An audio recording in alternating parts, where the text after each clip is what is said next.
Hello student, this is Anupam Gambhir and you are watching Anupam English classes. Student, आज के इस video lecture में class 11th English Hornbill book से poem पढ़ेंगे। Childhood poem है जिसके पोएट मार्कस नेटन हैं। इंट्रोडक्शन पॉइंट के बारे में थोड़ा सा समझ लेते हैं। इस पोम में पोट बताते हैं कि जैसे हम बड़े होते हैं उसी के साथ हमारा चाइल्डहुड भी पीछे छूटता जाता है और साथ ही बचपन के साथ साथ ही प्योरिटी और इनोसेंस भी हमारा पीछे छूट जाता है। और इस पोम में पोएट अपने आप से क्वेश्चन करते हैं कि मेरा चाइल्डहुड गया तो गया कहाँ। स्टार्टिंग के 3 पैराग्राफ में पोएट पूछते हैं, अपने आप से क्वेश्चन करते हैं कि मेरा चाइल्डहुड कब चला गया, और लास्ट स्टैंजा में ये स्विच हो जाता है। मतलब ये क्वेश्चन व्हेन से वेयर में आ जाता है कि कब चला गया से कहाँ चला गया क्वेश्चन पूछते हैं अपने आप से। स्टैंजा में पोएट सोचते हैं कि जब वे बड़े हो गए, यानी कि 11 ईयर्स जब उन्होंने क्रॉस कर लिए, तब उनका चाइल्डहुड पीछे छूट गया। फिर सेकंड स्टैंजा में फिर वो कहते हैं, अपने आप से क्वेश्चन करते हुए कहते हैं कि शायद जो एडल्ट्स बोलते हैं वैसा बिल्कुल नहीं करते। अर्थात वो हमें कहते रहते हैं ना कि प्यार से बोलना चाहिए, प्यार से रहना चाहिए, लेकिन आपस में लड़ते झगड़ते रहते हैं, तो शायद तब मेरा चाइल्डहुड पीछे छूट। फिर थर्ड स्टैंजा में पोएट अपने आप से क्वेश्चन करते हुए कहते हैं कि जब मैंने इंडिविजुअलिटी को जाना, अर्थात मेरे थॉट्स और आइडियाज़ जब मेरे हुए, यानी कि मुझे किसी की नीड नहीं पड़ी सोच विचार करने में किसी बात को, तो शायद तब मेरा चाइल्डहुड पीछे छूट गया। और फिर लास्ट स्टैंजा जो फोर्थ स्टैंजा है हमारा, इसमें पोएट अपना क्वेश्चन को स्विच कर देते हैं व्हेन से वेयर। फिर वो पूछने लगते हैं कि मेरा चाइल्डहुड कहाँ चला गया। पहले पूछते हैं कब छूट गया, कब चला गया मेरा चाइल्डहुड। उसके बाद फोर्थ स्टैंजा में भी क्वेश्चन को स्विच करते हुए कहते हैं कि मेरा चाइल्डहुड कहाँ चला गया। अब कब से कहाँ में शिफ्ट हो जाता है क्वेश्चन, तो पोएट सोचते हैं कि बेबी के फेस में मेरा चाइल्डहुड चला गया। जो छोटा बेबी होता है ना, उसके फेस में। स्टूडेंट, लास्ट पोएम है ये, बहुत ही छोटी प्यारी सी इजी पोएम है। तो चलिए स्टार्ट करते हैं पोएम का explanation line by line. When did my childhood go, was it the day I ceased to be 11? Was it time I realized that hell and heaven could not be found in geography and therefore could not be was that the day? तो student, first paragraph में इस पूरी ही poem में poet जो हैं वो हम अपने बचपन के बारे में सोच रहे हैं। वो सोच रहे हैं, अपने आप से क्वेश्चन करते हुए कहते हैं कि मेरा बचपन कहाँ चला गया। तो स्टार्टिंग के 3 पैराग्राफ में तो स्टूडेंट्स पोएट अपने आप से क्वेश्चन करते हैं कि when did my childhood go, कि मेरा बचपन कहाँ कब चला गया। वैन मतलब कब चला गया। सेकेंड और थर्ड में भी वो वैन को ही कंटिन्यू करते हैं, लेकिन लास्ट पैराग्राफ फोर्थ पैराग्राफ में वो अपना जो क्वेश्चन है उसको शिफ्ट कर देते हैं वेयर में, कि मेरा बचपन कहाँ चला गया। तो देखते हैं क्या पूछ रहे हैं। पोएट अपने आप से पूछते हैं कि मेरा बचपन कहाँ चला गया। Was it the day I cease to be 11? शायद मेरा बचपन तब चला गया, तब खो गया या तब पीछे रह गया जब मैंने सीज्ड मतलब 11 ईयर्स को मैंने क्रॉस कर दिया, यानी कि मैं 12 ईयर्स में आ गया, यानी कि मैं जब थोड़ा सा बड़ा हो गया। क्या शायद तब मेरा बचपन कहीं चला गया। उसके बाद फिर अपने क्वेश्चन को इसी पैराग्राफ में कंटिन्यू करते हुए पोएट पूछते हैं कि was it the time I realise that hell and heaven, कि शायद तब मेरा बचपन कहीं चला गया जब मुझे पता चला कि स्वर्ग या नर्क नाम की कोई जगह नहीं होती जो हम महसूस करते हैं, केवल स्टोरियों में पढ़ते हैं। ऐसी कोई ज्योग्राफी में could not be found in geography, मतलब कि ज्योग्राफी में कोई भी मेंशन नहीं है। तो स्टूडेंट, क्या होता है ज्योग्राफी में, भूगोल में हमें क्या पता चलता है कि हमारी कितनी लैंड है, रिवर्स है, हर चीज़ का हमें पता चलता है कि कितना प्लैनेट्स हैं, क्या चीज़ कहाँ है। तो लेकिन हेल और हेवन के बारे में हमने कभी नहीं पढ़ा ज्योग्राफी में। तो पोएट भी अपने आप से यही क्वेश्चन करते हुए कह रहे हैं कि शायद मेरा बचपन तब कहीं चला गया जब मुझे पता चला कि हेल और हेवन नाम की कोई जगह नहीं होती, वो केवल हम किसी स्टोरी या बुक्स वगैरह में ही केवल पढ़ते हैं। और हमें बताया जाता है जब हम छोटे होते हैं कि अच्छे कर्म करोगे तो तुम स्वर्ग में जाओगे, तुम्हें हेवन मिलेगा, और बुरे कर्म करोगे तो तुम नर्क में जाओगे। लेकिन ऐसी कोई वास्तविकता नहीं होती और स्वर्ग और नर्क नाम की कोई वहाँ पे चीज़ मेंशन नहीं है कभी ज्योग्राफी में। तो कह रहे हैं कि शायद मेरा बचपन तब कहीं चला गया। अब वो सेकंड पैराग्राफ में आते हैं क्वेश्चन, हमारे पोएट हैं और अपने आप से क्वेश्चन करते हुए पूछते हैं, when did my childhood go, मेरा बचपन कब चला गया, was it that time I realise that adults were not all they seems to be. अब वो कह रहे हैं कि शायद मेरा बचपन तब कहीं चला गया जब जैसा कि ये एडल्ट्स यानी कि जो बड़े लोग होते हैं वो हमें क्या करते हैं, जैसे दिखाई देते हैं वास्तव में वैसे नहीं होते। और आगे क्या कहते हैं, they talked of love and praised of love, वे प्यार भरी बातें करते हैं और प्रीज्ड मतलब उपदेश देते हैं कि सबसे प्यार से रहो, सबसे मिलनसार बन के रहो, but did not act so lovingly, was that the day. तो लेकिन अपने आप से तो वो प्यार से नहीं रहते, मतलब कि हमें तो प्रीच करते हैं, उपदेश देते हैं कि प्यार भरी बातें करो, सबसे प्यार से रहो, लेकिन अंदर जाके खुद से लड़ाई करते हैं, मतलब खुद उस पे एक्ट नहीं करते। तो शायद मेरा बचपन तब कहीं चला गया। नाउ हमारे पोएट थर्ड पैराग्राफ में आते हैं और फिर अपने आप से फिर वही क्वेश्चन करते हैं, when did my childhood go, मेरा बचपन कब चला गया, was it when I found my mind was really mind, जबकि मुझे जब पता चला कि ये जो मेरा माइंड है वो वास्तव में ही मेरा है, to use whatever way I choose, और जो भी रास्ते मैं चूज़ करता हूँ या भी जो भी मेरे निर्णय होते हैं वो क्या सब मेरे ही होते हैं। उस समय मेरा बचपन शायद कहीं चला गया। Producing thoughts that were not those of other people, मतलब कि किसी दूसरे लोगों की मुझे ज़रूरत नहीं होती उनके थॉट्स जानने की, मैं अपने निर्णय खुद से ले सकता हूँ, but my own and my alone, और मैं अपने आप से निर्णय ले सकता हूँ, अकेले रह सकता हूँ। वॉज दैट द डे, क्या वो दिन था जब मेरा बचपन चला गया। तो स्टूडेंट थर्ड पैराग्राफ में वो कह रहे हैं यानी कि जब मुझे इंडिविजुअलिटी मिल गई, यानी कि जब मैं बिल्कुल इंडिविजुअल हो गया, मुझे किसी बड़े की नीड नहीं है थॉट्स को समझने में या मेरे को उनकी बातों में विश्वास नहीं रहा, जब मैं बड़ा हो गया, इंडिविजुअलिटी मिल गई, क्या तब मेरा बचपन कभी कहीं चला गया। अब पोएट जो है हमारे लास्ट पैराग्राफ में आते हैं और अपने क्वेश्चन को शिफ्ट कर देते हैं व्हेन से वेयर में, और स्वयं से क्वेश्चन करते हुए पूछते हैं कि where did my childhood go, कि मेरा बचपन कब से अब शिफ्ट हो गया ना वो कहाँ में, कि मेरा बचपन अब कहाँ चला गया। It went to some forgotten place, क्या वो ऐसी जगह पे चला गया जो वो बिल्कुल मैं भूल चुका हूँ, भूली हुई जगह पे चला गया, मतलब जो जगह ऐसी जगह जो मुझे बिल्कुल भी याद नहीं है। That's hidden in N infants face, that's all I no.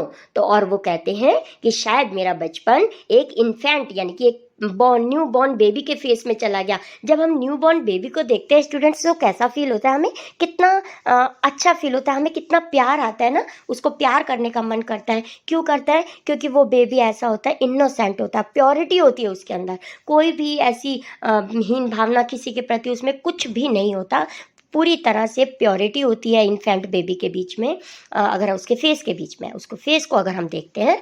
और तो यही बात हमारे जो पोएट हैं वो भी यही कह रहे हैं कि शायद मेरा बचपन एक इन्फेंट के फेस में चला गया, एक न्यू बॉर्न बेबी के फेस में चला गया। स्टूडेंट, पोएटिक डिवाइसेस को literary devices and figure of speech भी कहते हैं। तो फर्स्ट फिगर ऑफ स्पीच या first poetic devices in this poem is alliteration. Student, alliteration की मीनिंग क्या होती है, किसे कहते हैं alliteration, same sound at the beginning of closely connected word. तो स्टूडेंट एक ही लाइन में दो या उससे अधिक बार बिगनिंग लेटर किसी भी वर्ड का, दो या अधिक वर्ड हो सकते हैं, उनका जो बिगनिंग लेटर है वो कंसोनेंट का साउंड हो। There are 5 vowels in English ना, AEIOU। इसके अलावा जितने भी अल्फाबेट्स हैं वो हमारे सारे कॉन्सोनेंट्स हैं। तो एक ही लाइन में दो या दो से अधिक वर्ड्स और स्टार्टिंग जो उसका लेटर है वो एक कंसोनेंट हो, तो वहाँ एलिट्रेशन पोएटिक डिवाइस का यूज होता है। फर्स्ट एग्जाम्पल है हेल एंड हेवन, जो कि हम लाइन नंबर 3 में देख सकते हैं। यहाँ एच और एच दो वर्ड यूज हुए हैं, जिसका बिगनिंग लेटर एच है और उसकी साउंड हा है, इसीलिए यहाँ पे एलिट्रेशन पोएटिक डिवाइस का यूज है।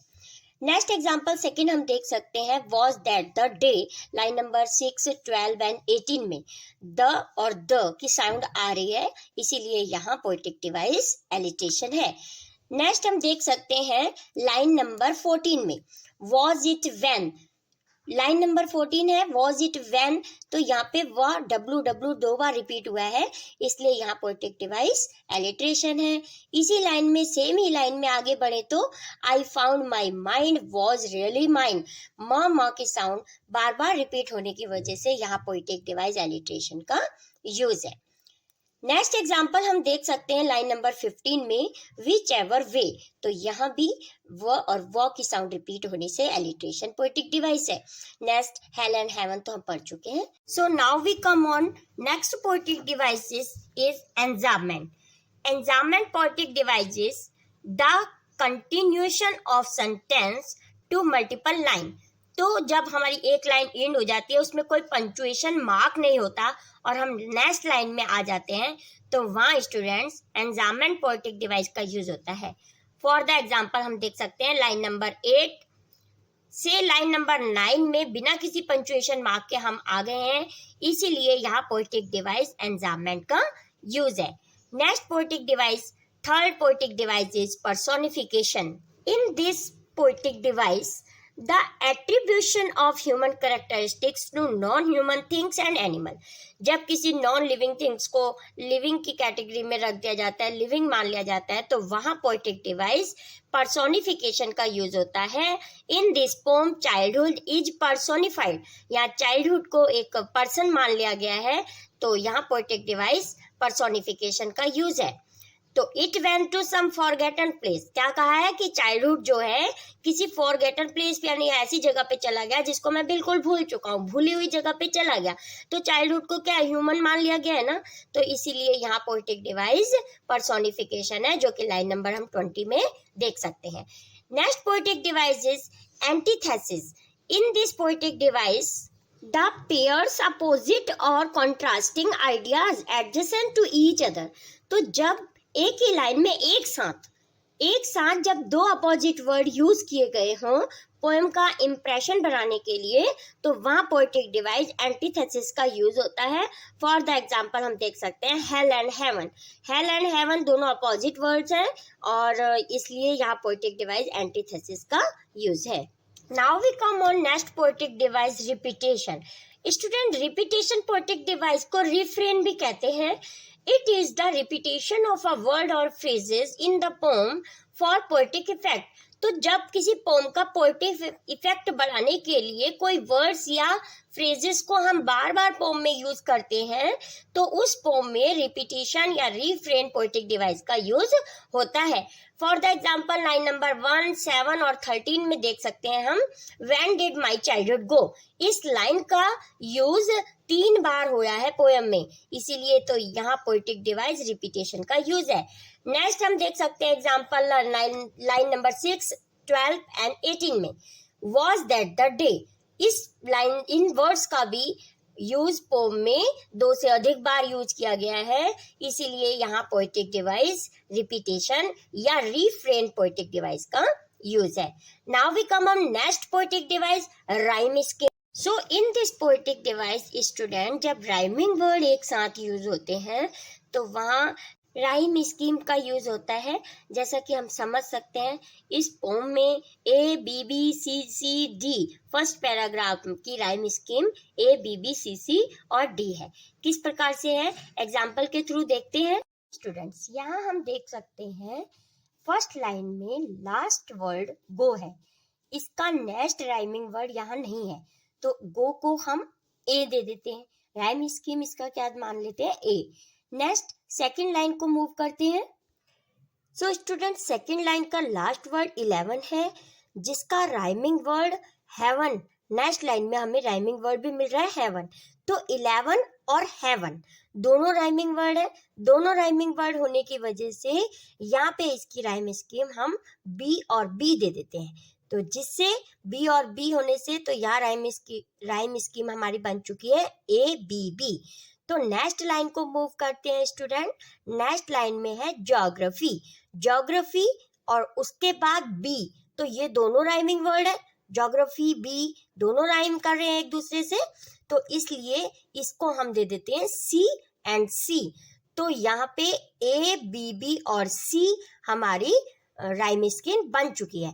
और लास्ट लाइन में हम देखें तो डे आया है, तो डे का कोई भी राइमिंग वर्ड हमें नहीं मिल रहा है, लास्ट इसके बाद कोई लाइन भी नहीं है, तो इसलिए यहाँ हम राइम स्कीम डी दे देते हैं। तो इस प्रकार से स्टूडेंट इस पैराग्राफ में ए बी बी सी सी और डी राइम स्कीम हमारी बन जाती है। नेक्स्ट पोएटिक डिवाइस को मूव करते हैं, inversion. Students, in this poetic devices sub and verb order reversed. For the example, to use whichever way I choose. तो जहाँ पे सब्जेक्ट वर्ब ऑर्डर होता है वहाँ पोएटिक डिवाइस इन्वर्शन का यूज होता है। जैसा कि एग्जाम्पल हम to use whichever way I choose line number 15 में हम देख सकते हैं। So student, next poetic device is hypocrisy.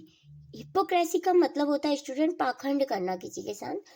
तो adults preached one but practised another. तो यहाँ पे ये इस पोएटिक डिवाइस का हमें ऐसे पता चल रहा है कि पाखंड किया जा रहा है। तो इस पोम में पोएट बताते हैं कि स्टैंजा सेकंड में हमें बताते हैं कि जिस प्रकार से एडल्ट्स हमें प्रीच करते हैं, यानी कि हमें उपदेश देते हैं कि सबके साथ लविंगली रहना चाहिए, लेकिन खुद उस बात को फॉलो नहीं करते, हमें प्यार की बातें सिखाते हैं और खुद आपस में लड़ाई करते हैं। तो यहाँ इस पैराग्राफ में यानी कि स्टैंजा नंबर सेकंड में हमें हिपोक्रेसी पोएटिक डिवाइस मिलती है। Now we come on poetic device number 9, rationalism. In rationalism, the poet rationalizes the lost childhood when he was 11 and when he found out that hell and heaven do not exist, are not found in geography. तो rationalism poetic device हमें कहाँ पे देखने को मिलती है? जब first paragraph में हमें पोएट कहते हैं कि हमें बताया जाता है जब हम छोटे होते हैं कि अच्छे कर्म करोगे हेवन में जाओगे और बुरे कर्म करोगे तो हेल में जाओगे। लेकिन पोएट कहते हैं और अपनी पोम में लिखते हैं कि ज्योग्राफी में तो हमें ऐसा देखने को मिलता ही नहीं है, मतलब हेल और हेवन नाम का कोई प्लेस ही नहीं है, क्योंकि ज्योग्राफी में भूगोल में हमें सारी चीज़ों के बारे में बताया जाता है, कौन से क्या कहाँ पे है, सारे लैंड है कितनी है कहाँ है, और रिवर्स हैं या माउंटेन है, तो सब कुछ हमें मेंशन है। लेकिन हेल और हेवन नाम की कोई जगह हमारे को मेंशन नहीं है। तो इसलिए फर्स्ट पैराग्राफ में हम रैशनलिज्म पोएटिक डिवाइस को देख सकते हैं। Now we come on next poetic device number 10, individuality. In stanza 3 the poet realised that he can use his own mind and can produce own thoughts. He discovered a sense of individuality in himself. तो third stanza में हम क्या देखते हैं, जब poet हमें बताता है कि शायद तब मेरा बचपन चला गया जब मैं बड़ा हो गया, यानी कि मेरे को अपनी इंडिविजुअलिटी मिल गई, अपने थॉट्स मैं खुद से सोचने लगा, विचार करने लगा हर बात पे, तब शायद मेरा बचपन चला गया। तो इस पैराग्राफ में हमें इंडिविजुअलिटी यानी कि थर्ड पैराग्राफ में हमें इंडिविजुअलिटी पोएटिक डिवाइस मिलती है। Now we come on next poetic device, anaphora. Anaphora, in anaphora the repetition of words in the beginning of two or more lines. तो जब दो या अधिक लाइनों में एक ही वर्ड या फ्रेजेस का यूज होता है, सेम वर्ड होता है लाइन में, दो या दो से अधिक हो सकते हैं, सेम वर्ड दो या दो से अधिक लाइनों में यूज हो सकते हैं, तो वहाँ पे एनाफोरा पोएटिक डिवाइस हमें मिलती है। जैसा कि स्टैंजा 1 में हम देखते हैं, was it the day I ceased, was it the, तो वॉज इट द और वॉज इट द दोनों लाइनों में हमें सेम वर्ड्स देखने को मिल रहे हैं, इसीलिए यहाँ एनाफोरा पोएटिक डिवाइस का यूज है।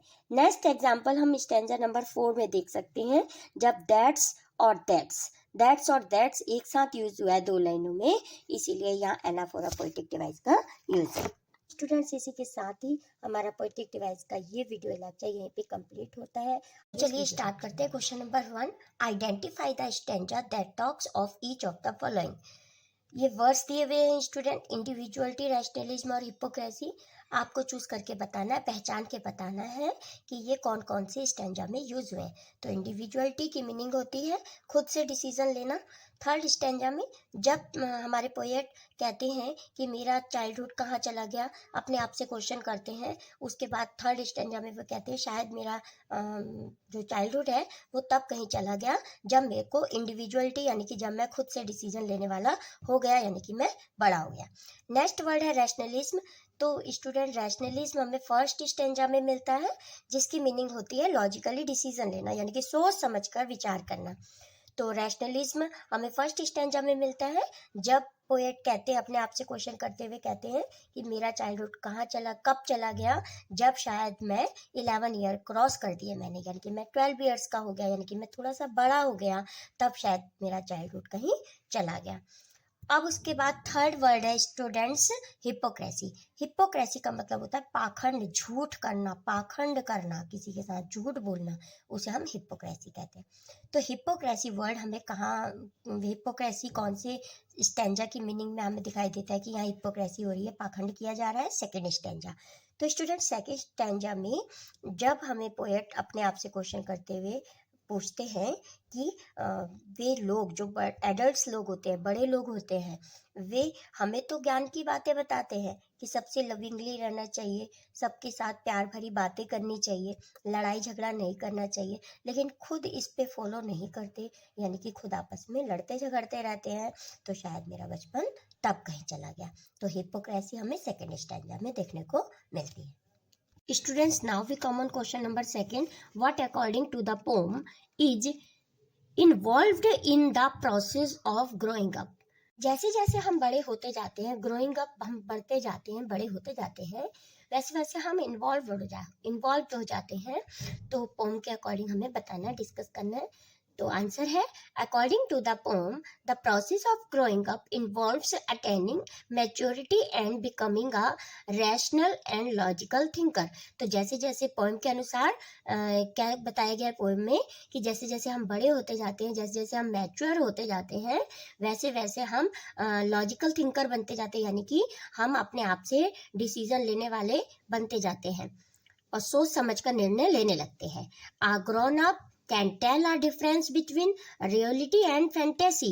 ये जो बड़े होते हैं वो रियलिटी और फैंटेसी, रियलिटी मतलब वास्तविकता और फैंटेसी मतलब झूठ पाखंड, तो इसके बीच में डिफरेंस करना जानने लगते हैं जैसे जैसे जब हम बड़े होते जाते हैं। A mature person stresses on his thoughts and is capable of having his own opinion. एक मैच्योर पर्सन, जब कोई भी पर्सन मैच्योर हो जाता है पूरी तरह से, तो उसके अपने थॉट्स और अपनी राय वो खुद से लेने लगता है, यानी कि खुद सोच समझकर अपने विचार प्रस्तुत करने लगता है। तो पोएम के अकॉर्डिंग हमें ये बताया गया है कि जैसे जैसे कोई पर्सन बड़े होते जाते हैं, मैच्योर होते जाते हैं, वैसे वैसे वो अपनी अपनी फैंटेसी या रियलिटी में डिफरेंसेस कर लेते हैं और अपने विचार और अपनी राय प्रस्तुत कर सकते हैं। Now we come on question number 3. What is the poet's feeling towards childhood? बचपन को लेकर, बचपन के प्रति पोएट की क्या फीलिंग है इस पोम में, वो हमें डिस्कस करना है, बताना है। तो the poet regards childhood as an important stage in the process of growing up. तो पोएट कह रहे हैं कि ये जो बचपन है हमारा, ये जैसे जैसे हम बड़े होते जाते हैं, इस प्रोसेस का सबसे मेन पार्ट है। Childhood is a period of make believe. तो चाइल्डहुड एक ऐसा पीरियड है जिसमें हम विश्वास कर सकते हैं। The poet is disappointed by the childhood. लेकिन जो पोएट है हमारे, वो चाइल्डहुड को, बचपन को लेकर डिसअपॉइंट यानी कि निराश हो जाते हैं। He wanted to know when was the moment he became a grown up and lost the innocence of an infant. तो वे चाहते हैं, वे उस पल को जानना चाहते हैं कि जैसे जैसे वो बड़े होते हैं तो उनका इनोसेंस कहाँ चला जाता है, यानी कि प्योरिटी और इनोसेंस कहाँ चला जाता है, ऑफ एन इन्फेंट, यानी कि एक जो न्यू इन्फेंट मतलब जो न्यू बॉर्न बेबी होता है, तो उसका जो इतना प्यारा सा इनोसेंस होता है, प्योरिटी होती है बच्चे की, तो जैसे जैसे वो बड़ा होता जाता है तो ये सब मूवमेंट कहाँ चले जाते हैं, तो इस पल को जानना चाहते हैं हमारे poet. He expresses his confusion by asking that when and where did his childhood go? तो वो अपनी फीलिंग को, अपने कंफ्यूजन को इस क्वेश्चन को पूछ के एक्सप्रेस करते हैं कि आखिर मेरा बचपन कब चला गया और मेरा बचपन कहाँ चला गया। तो ये तीन स्टैंजा में, स्टार्टिंग के 3 स्टैंजा में तो पोएट क्वेश्चन करते हैं कि कब चला गया, when did my childhood go, कि मेरा बचपन कब चला गया। लेकिन जो 4th स्टैंजा है तो वहाँ when से where में स्विच हो जाता है क्वेश्चन, और where did my childhood go question change हो जाता है। तो हमारे जो पोएट हैं वो अपने आप से क्वेश्चन इसी पूरी पोम में क्वेश्चन करते हैं कि आखिर मेरा बचपन कब और कहाँ चला गया, और लास्ट स्टैंजा में आके वो कहते हैं कि शायद मेरा बचपन एक जो छोटे से बेबी यानी कि जो इन्फेंट बेबी होता है, न्यू बॉर्न बेबी होता है, उसके फेस में चला गया, क्योंकि वही बिल्कुल इनोसेंस होता है, प्योर होता है, उसी में प्योरिटी होती है। तो इसीलिए पोएट कहते हैं कि शायद मेरा बचपन एक इन्फेंट के फेस में चला गया। तो student, now we come on question number 4, last question. Which do you think are the most poetic lines? Why? इस पूरी पोम में पोइटिक लाइन कौन कौन सी हैं उसको आपको बताना है, और वो क्यों पोइटिक है। तो the lines in the last stanza are the most poetic lines in the poem. पूरी पोएम की लास्ट स्टेंजा में ये लाइन्स हैं जो कि पोइटिक है, बहुत ही ब्यूटीफुल लाइन्स हैं और पोइटिक इम्प्रेशन छोड़ती हैं। वो कौन सी लाइन है? It went to some forgotten place that's hidden in an infant face, that's all I know. तो ये वही लाइन है जो अभी हमने डिस्कस करी है कि शायद मेरा बचपन एक फॉरगॉटन प्लेस पे चला गया या फिर एक इन्फेंट के फेस में चला गया, यानी कि न्यू बॉर्न बेबी के फेस में चला गया। तो यही वो अपने आप से क्वेश्चन करते हैं थर्ड स्टेंजा में। तो स्टूडेंट, ये तीनों लाइन्स लिखने की आपको लर्न करने की जरूरत नहीं है। आप it went dot dot I know use कर सकते हैं, या सिर्फ इतना लिख सकते हैं कि in last stanza we got the lines where I found poetic lines of this poem. और तो इसका आंसर होगा these lines are the most poetic lines of the poem because poet beautifully describe the appearance of his childhood. तो last stanza में poetic lines का use किया गया है क्योंकि ये बहुत ही ब्यूटीफुल लाइन्स हैं जिसमें अपने चाइल्डहुड को वो पाते हैं कि मेरा बचपन एक इन्फेंट के फेस में चला गया। पोएट हमारे कहते हैं कि शायद मेरा बचपन एक इन्फेंट के फेस में चला गया। He talks that innocence that reflects on infant face। और वे बताते हैं बताते हैं कि एक जो इन्फेंट का फेस होता है, न्यूबॉर्न बेबी का फेस, वो बहुत ही इनोसेंस होता है और हमें रिफ्लेक्ट्स भी करता है, हम पे अपनी छाप छोड़ता है। During childhood a child believes in things which are not true। जब एक बच्चा अपने बचपन में होता है, जब एक बच्चा छोटा होता है, तो वो उन बातों पर भी विश्वास कर लेता है जो वास्तविक में सही नहीं है, मतलब सच बातें नहीं है, झूठी बातें हैं, उन पे भी एक बच्चा विश्वास कर लेता है। कि जब बच्चा छोटा होता है तो बच्चे से कहा जाता है ना, सो जाओ, बाहर मत जाओ, बाहर बाबा आ जाएगा, वो आपको पकड़ के ले जाएगा, या जल्दी से अंदर आ जाओ, सो जाओ, बाहर भूत आ रहा है, रात के समय बाहर मत निकलो। और बच्चा जो होता है वो विश्वास करने लगता है इन बातों को। तो यानी कि जब बच्चा बचपन में होता है, अपने चाइल्डहुड में होता है, तो वो वास्तविक बातें जो नहीं भी होती, यानी कि जो झूठी बातें होती हैं, उन पे भी वो विश्वास कर लेता है। तो ये कुछ पोएटिक लाइन्स थी जो लास्ट स्टैंजा में हमें मिली है। इसी के साथ स्टूडेंट ये वीडियो लेक्चर यहीं पे कंप्लीट करते हैं। स्टूडेंट, 35 एमसीक्यूज हैं। कंप्लीट पोम इन 35 एमसीक्यूज में हमारी कवर हो जाएगी। स्टूडेंट, आपके एग्जाम में एक एक्सट्रैक्ट दिया जाएगा पोम से रिलेटेड, उसी एक्सट्रैक्ट से रिलेटेड 4 या 5 क्वेश्चंस होंगे नीचे, जिसके आपको आंसर देने होंगे। तो स्टूडेंट्स, अगर आप ये 35 एमसीक्यूज पढ़ लेते हैं तो कोई भी एक्सट्रैक्ट से रिलेटेड कोई भी क्वेश्चन पूछा जाएगा तो आप इजीली उसका आंसर दे पाएंगे, क्योंकि इन 35 एमसीक्यूज में स्टूडेंट 1 मार्क से रिलेटेड सभी क्वेश्चन आंसर्स हैं, जैसे राइम स्कीम क्या है, पोएटिक डिवाइसेस कौन सी किस लाइन में यूज हुई है, और हार्ड वर्ड की मीनिंग क्या है। तो स्टूडेंट, इन सभी एमसीक्यूज में ये सभी 1 मार्क वाले क्वेश्चन आपके कवर हो जाएंगे। तो चलिए स्टार्ट करते हैं। MCQs number 1, who is the poet of the poem childhood. तो स्टूडेंट, इस क्वेश्चन का आंसर आप मुझे कमेंट बॉक्स में देंगे। Second question is what type of rhyme scheme is used in the poem childhood. Childhood poem में कौन सी राइम स्कीम का यूज हुआ है। तो राइम स्कीम किसे कहते हैं, इसको समझ लेते हैं। सो स्टूडेंट, फर्स्ट पैराग्राफ ले लेते हैं पोम का।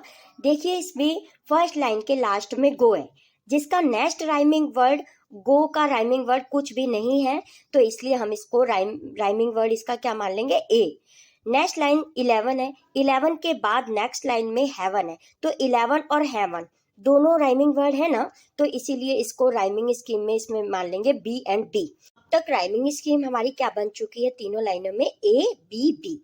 नेक्स्ट लाइन का नेक्स्ट वर्ड इज ज्योग्राफी, और फिर नेक्स्ट लाइन में हम मूव करते हैं तो लास्ट वर्ड इज बी। तो geography and B are the rhyming word. Rhyming scheme will be C and C. तो यहाँ तक स्टूडेंट हमारी राइम स्कीम बन गई है ABBCC। सो लास्ट लाइन देखिए, अब लास्ट लाइन का लास्ट वर्ड है डे, जिसका कोई राइमिंग वर्ड नहीं है, तो इसीलिए इसको मान लेंगे डी। तो स्टूडेंट हमारी कंप्लीट राइमिंग स्कीम बन चुकी है ABBCC D। Now we come on question number 3। Antithesis is where two opposite words are used together in a sentence in a poem. Where did the poet use it? तो student antithesis किसे कहते हैं? Poetic device है ये हमारी।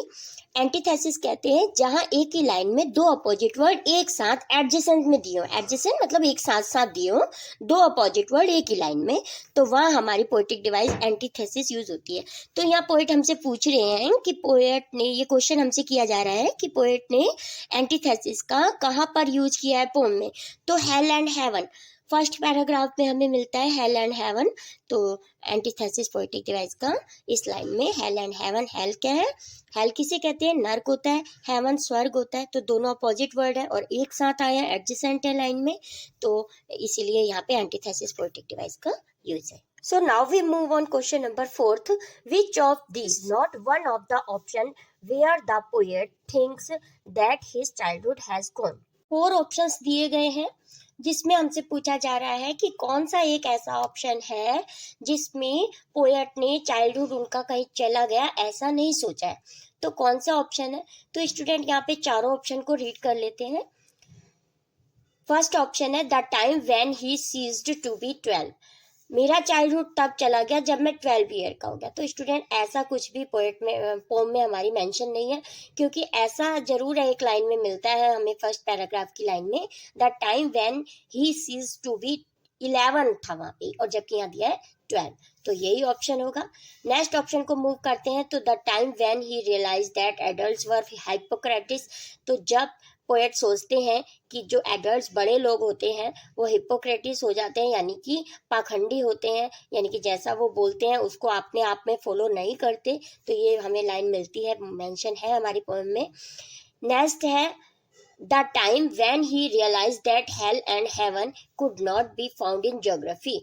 जब वह महसूस करते हैं हमारे पोएट की ज्योग्राफी में हेल और हेवन नाम की कोई भी जगह नहीं है। ये तो केवल एक इमेजिनरी वर्ड है जो कि हम स्टोरी में पढ़ते हैं, क्योंकि ज्योग्राफी में तो हमें सभी चीज़ों का पता चलता है ना कि कहाँ रिवर्स हैं, कितनी है, लैंड कितना है, वाटर कितना है, वाटर बॉडीज कहाँ कहाँ पर कितनी है, सब कुछ मेंशन है। लेकिन ये हमें कहीं पे भी मेंशन नहीं दिया गया नहीं है ज्योग्राफी में कि हेल और हेवन नाम की जगह यहाँ पर है। तो इसीलिए पोएट कहते हैं कि शायद मेरा चाइल्डहुड तब कहीं चला गया जब मुझे पता चला कि हेल और हेवन नाम की कोई भी रियल में कोई भी प्लेस नहीं है। तो student first option is the correct, because ये हमारा पोम में मेंशन नहीं है। 12 की जगह पे वहाँ पे 11 दिया था हमारे फर्स्ट पैराग्राफ में, इसलिए the correct answer of this question option number A. Now we move on question number 5. What is the meaning of the word seized? Seized की मीनिंग क्या होती है? Come to an end. तो student जैसा कि इससे पहले वाले हमारे क्वेश्चन में था the time when he ceased to be 12, यानी कि जब उसने 12 ईयर क्रॉस कर लिए, तो कम टू एन एंड यानी कि उसके एंड पे आ गए, या 12 के एंड पे आ गए। तो लाइन में जैसे पोम में है the time when he cease to be 11, तो यानी कि जब 11 ईयर्स कंप्लीट हो गए। तो the correct answer of this question is come to an end. Now we come on question number 6. Why do adults talk and preach of love but do not act lovingly? ये जो adults लोग होते हैं, बड़े लोग होते हैं, कि हमें ऐसा क्यों करते हैं? प्रीच मतलब हमें उपदेश देते हैं कि प्यार भरी बातें करो, सबसे प्यार से रहो, लेकिन खुद भी उस पर एक्ट नहीं करते। बिकॉज दे आर, ऐसा क्यों करते हैं? तो option is because they are hypocrites, क्योंकि वो कौन होते हैं? हिपोक्रेटिस, यानी कि वो पाखंडी होते हैं, यानी कि अपनी कही हुई बात को खुद ही फॉलो नहीं करते, लेकिन हमें ऐसा करने को उपदेश कर देते हैं कि प्यार भरी बातें करो, प्यार से रहो, लेकिन खुद इस बात पे एक्ट नहीं करते, उसको फॉलो नहीं करते। Next question is what question does the poet put fourth? जो पोम में पोएट हैं वो हमारे कौन से क्वेश्चंस हमारे आगे रखते हैं? तो where did my childhood go, मेरा चाइल्डहुड कहाँ चला गया, इस क्वेश्चन को वो तीनों पैराग्राफ में पूछते हैं। Next when did my childhood गो, और जब फोर्थ पैराग्राफ में वो आते हैं तो अपने क्वेश्चन को स्विच करते हुए कहते हैं, शिफ्ट कर देते हैं वेयर से व्हेन में, when did my childhood go. तो both A and B is the correct answer of this question. तो ये दोनों ही क्वेश्चन हमसे पूछे जा रहे हैं, हमारे आगे रखे जा रहे हैं ये दोनों ही क्वेश्चन। तो correct option is the C. Now we come on question number 8। According to the poet adults are, poet के अनुसार जो बड़े लोग होते हैं, एडल्ट होते हैं, वो कौन होते हैं, वो कैसे होते हैं? हिप्पोक्रेटिस होते हैं, हिप्नी पाखंडी होते हैं। तो hypocrites is the correct answer of this question. Now next question is question number 9। What did the poet conclude about his lost childhood at the end of the poem? तो पोम के last में जो हमारे poet है वो क्या conclude निकालते हैं कि मेरा चाइल्डहुड कहाँ चला गया?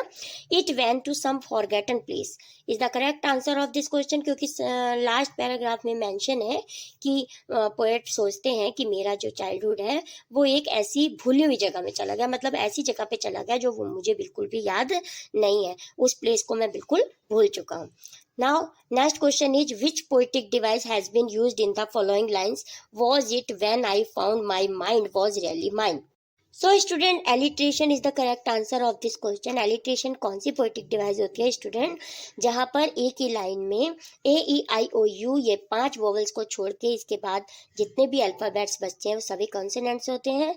तो एक ही लाइन में जब 2 या 2 से अधिक कॉन्सोनेंट वर्ड के स्टार्टिंग में यूज किया गया हो तो वहाँ पोएटिक डिवाइस एलिट्रेशन का यूज होता है। जैसा कि इस लाइन में हमें मिलता है my mind was really mine. तो यहाँ पे एम यानी कि माँ साउंड 3 बार यूज हो रही है स्टूडेंट, इसीलिए यहाँ पोएटिक डिवाइस एलिट्रेशन का यूज है। Now we move on question number 11 is, what did the poet sense about himself when he realized he could use his own mind the way he wants? Poem में poet कब realise करते हैं कि जो उनका अपना mind है वो वास्तव में ही उनका अपना है, यानी कि उनको इंडिविजुअलिटी मिल जाती है, अपने विचार खुद से सोच सकते हैं। तो he sensed his own individuality and a separate personality. वो जब उनको पता चलता है कि जब वो बड़े हो जाते हैं, बड़े होने पर जब वो खुद से अपने थॉट सोचने लगते हैं, विचार समझने लगते हैं, उनको बड़ों की नीड नहीं होती विचार जानने की, तो तब उनको पता चलता है कि जो उनका माइंड है वो वास्तव में उनका है, यानी कि तब वो सेपरेट पर्सनैलिटी के हो गए हैं। Now we move on question number 12। What did the poet find out about hell and heaven? Hell और हेवन के बारे में पोएट क्या बताते हैं कि हेल और हेवन के बारे में क्या बात करते हैं? दे वर इमेजिनरी प्लेसेस। तो स्टूडेंट, पोम में पोएट बताते हैं कि ये हेल और हेवन हमें ज्योग्राफी में कभी नहीं मिलता। ये क्या है? ये केवल एक इमेजिनरी प्लेसेस है, ये जिसको हम इमेजिन करते हैं, केवल स्टोरी में पढ़ते हैं कि अच्छे कर्म करोगे तो स्वर्ग में जाओगे, हेवन में जाओगे, और बुरे करोगे तो हेल में जाओगे, लेकिन ज्योग्राफी में हमें ऐसा कहीं भी नहीं मिलता। तो they were imaginary places. Now we move on question number 13। Where could he see his childhood now? अब वे अपना बचपन कहाँ देखते हैं? लास्ट में जाके वो क्वेश्चन करते करते लास्ट में स्वयं से क्वेश्चन पूछते हैं कि मेरा बचपन शायद वहाँ चला गया, ऐसे कहते कहते लास्ट में वो कहते हैं कि इन एन इन्फेंट्स फेस, यानी कि मेरा जो बचपन है वो एक न्यू बॉर्न, इन्फेंट मतलब न्यू बॉर्न बेबी के फेस में चला गया। Now we move on question number 14। What is the poem childhood about? Childhood जो पोम है वो किसके बारे में है? Poets lost childhood. पूरी पोम पोएट ढूंढते रहते हैं कि मेरा चाइल्डहुड कहाँ गया, तो उनका बचपन खो गया, इस बारे में पूरी पोएम दी गई है हमें। Next question is 15। The stanza in the poem talk about which qualities in the poem? Poem में कौन कौन सी क्वालिटीज मेंशन है? तो individuality, rationalism, hypocrites, all of the above is the correct answer of this question. Individuality की meaning होती है स्वयं से सोच विचार करके काम करना, निर्णय लेना। और रैशनलिज्म फर्स्ट पैराग्राफ में हमें देखने को मिलता है। स्टूडेंट, बहुत अच्छे से डिस्क्राइब किया गया है। जब इस पूरी पोएम की आपने समरी नहीं पढ़ी है, लाइन बाय लाइन एक्सप्लेनेशन नहीं पढ़ा है, तो प्लीज़ इस चैनल पे जाके पहले इस लाइन बाय लाइन एक्सप्लेनेशन पढ़ लीजिए। पोएम का बहुत ही ईजी पोएम है, तो जिससे कि आपके सभी एमसीक्यूज आप खुद से दे पाएंगे, बहुत ईजी हो जाएंगे आपके लिए। नेशनलिज्म हमें देखने को मिलता है फर्स्ट पैराग्राफ में। और फिर हिप्पोक्रेसी हो जाते हैं जो एडल्ट्स होते हैं, यानी कि पाखंडी लोग हो जाते हैं, जो हमें तो प्रीच करते हैं लविंगली बातें करने का, लेकिन खुद उसको फॉलो नहीं करते, यानी कि पाखंडी। हिप्पोक्रेसी की मीनिंग होती है पाखंडी। तो all of the above is the correct answer of this question. Question number 16। What is the opposite word of adult from the poem? Adult का अपोजिट वर्ड क्या होता है? इन्फेंट। एडल्ट मतलब बड़े लोग, infant new born baby. Next question is what refrain literary device is used in the poem childhood. Childhood poem में refrain किसे कहते हैं स्टूडेंट? रिफ्रेन का मतलब होता है जब कुछ वर्ड्स या कोई फ्रेज एक ही पोम में बार बार रिपीट किया गया हो पोइटिक इफेक्ट बढ़ाने के लिए पोम का, तो वहाँ पोइटिक डिवाइस रिफ्रेन का यूज होता है। व्हेन डिड माई चाइल्डहुड गो, ये जो लाइन है पोम में हमारी 3 बार आई है, तो इसीलिए यहाँ रिफ्रेन लिटरेरी डिवाइस का यूज किया गया है। What is the opposite word hidden? Hidden का अपोजिट वर्ड है एक्सपोज्ड, यानी कि आउट बाहर, हिडन छिपा हुआ अंदर, और एक्सपोज्ड बाहर। तो एक्सपोज्ड भी हो सकता है स्टूडेंट, आउट भी हो सकता है। तो यहाँ exposed is the correct answer of this question. Next question is what the poet could not find in geography book. Geography की बुक में पोएट को क्या नहीं मिलता इस पोम के अकॉर्डिंग? तो हेल एंड हेवन। हेल और हेवन नाम की कोई प्लेस नहीं है ज्योग्राफी में, तो ये पोएट ने हमें बताया है इस पोम के फर्स्ट पैराग्राफ में। Next question is childhood here denote the state of. Childhood किसको डिनोट करता है? Innocence and purity. चाइल्डहुड हमें इनोसेंस बताता, प्योरिटी। बच्चे का बचपन कब होता है? जब बच्चा बिल्कुल इनोसेंस होता है और बच्चे के अंदर क्या होती है? बिल्कुल प्योरिटी होती है, तो वहाँ हमें चाइल्डहुड देखने को मिलता है। Next question is why are the adult not what they seem to be. Adult वो नहीं होते जो इसे दिखते हैं। They talk and preach of love but do not act so. तो ये लाइन हमें कब पता चलती है? कि जब पोएट कहते हैं कि वे बातें तो करते हैं, प्यार भरी बातें हमें उपदेश देते हैं कि प्यार से रहो, लेकिन खुद उस पर एक्ट नहीं करते, खुद उसको फॉलो नहीं करते। Now we move on question number 22। After what age did the poet realise that he had lost his childhood. कितनी एज के बाद पोएट को पता चलता है कि उनका चाइल्डहुड चला गया, कहीं चला गया? कितनी एज तक वो सोचते हैं ऐसा? तो 11 ईयर। ये फर्स्ट पैराग्राफ में हमें मिलता है जब पोएट सोचते हैं कि शायद मेरा चाइल्डहुड तब कहीं चला गया जब मैंने 11 ईयर्स क्रॉस कर लिया, यानी कि मैं 12 ईयर्स में आ गया। Now we move on question number 23. The poet seems to say that childhood cease when। को ऐसा कब लगता है कि उनका जो चाइल्डहुड है वो अब निकल चुका है, क्या चला गया है चाइल्डहुड, यानी कि चाइल्डहुड से वो बाहर आ गए हैं। One demands proof for everything. जब कोई व्यक्ति हर चीज की डिमांड करने लगता है, यानी कि अपने विचार खुद से सोचने समझने लगता है। Now we move on question number 24। Hell and heaven are. Hell and heaven क्या है? केवल स्टेट्स ऑफ माइंड, केवल दिमाग के कथन है, मतलब उसमें कुछ भी रियलिटी नहीं है, केवल सोचने वाली जगह है hell and heaven. Next question is 25। What did the poet realise about adult. Adult के बारे में जो हमारे पोएट है वो कैसा सोचते हैं? They are not what they seems to be. Adult जो होते हैं वो बिल्कुल वैसे नहीं होते जैसा कि वो दिखाई देते हैं हमें, और हमें उपदेश देते हैं, तो वैसे वे खुद नहीं होते। Question number 26। Adult seem to act mostly out of. तो जो एडल्ट होते हैं वो कैसे दिखाई देते हैं? Jealousy and spite is the correct answer of this question.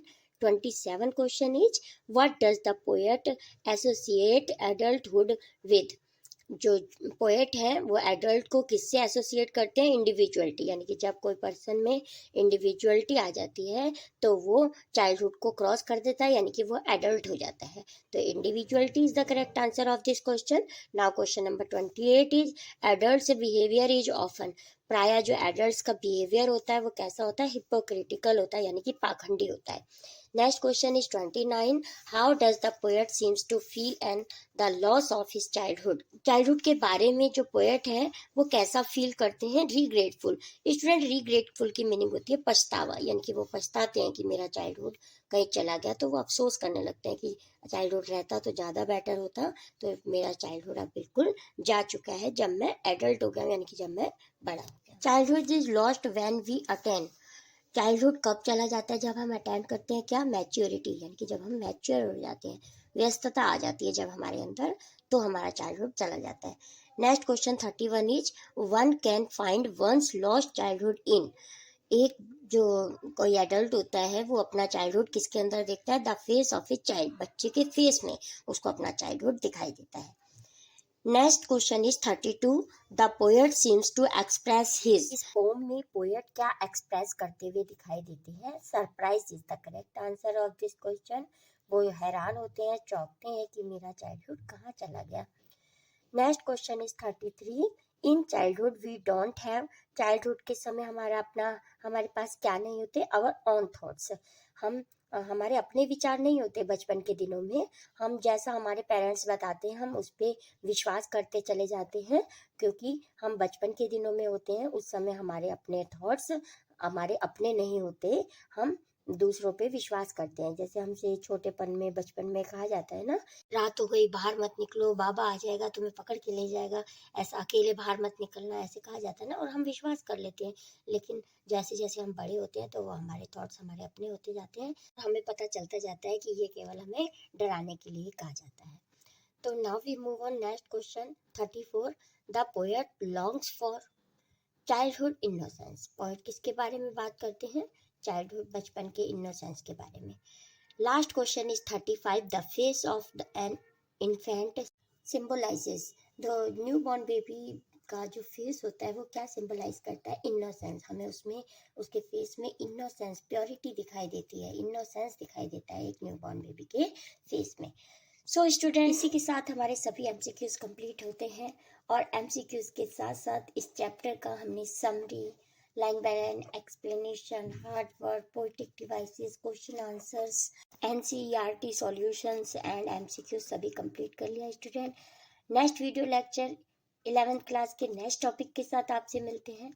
I hope this video lecture is very helpful to you. If yes, please like this video, share this video with your friends, with your classmates, and please subscribe my channel to more videos. Thank you so much for watching. मिलते हैं next video lecture में, bye.